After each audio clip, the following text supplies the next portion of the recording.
मध्य पूर्व में हालात तेजी से बिगड़ते हुए नजर आ रहे हैं। इसी बीच ईरान की सख्त चेतावनी ने इस पूरे संकट को और ज्यादा गंभीर बना दिया है। ईरान ने साफ शब्दों में कह दिया, अगर अमेरिकी सैनिक उसकी जमीन पर उतरे तो उन्हें ऐसी आग में झोंक दिया जाएगा जिसे पूरी दुनिया लंबे समय तक याद रखेगी।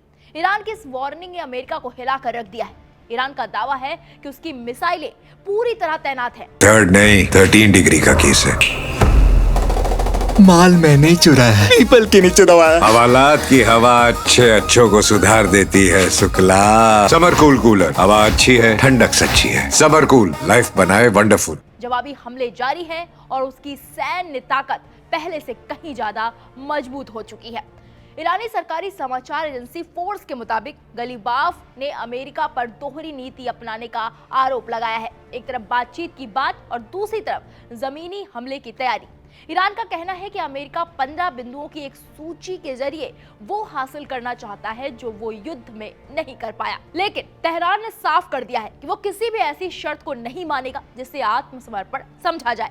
सूत्रों के मुताबिक इस प्रस्ताव में ईरान के परमाणु कार्यक्रम पर कड़ी निगरानी, मिसाइल प्रोग्राम पर रोक, हॉर्मुज जलमार्ग में सामान्य नौवहन और कुछ प्रतिबंधों में ढील जैसे मुद्दे शामिल हैं।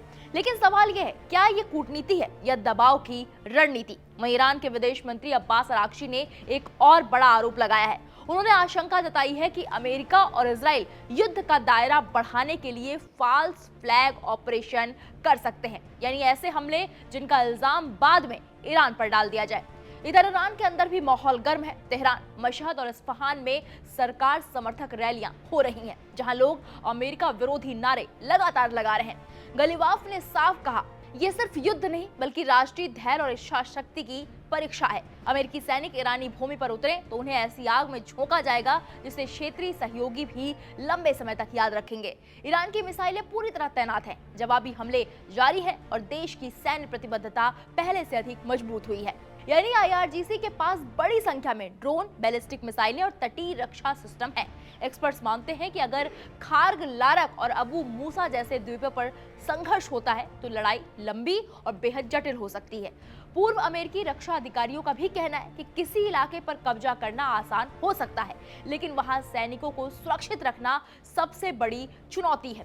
इसी वजह से अमेरिका की रणनीति तेज, सीमित और हाईटेक ऑपरेशन पर केंद्रित मानी जा रही है।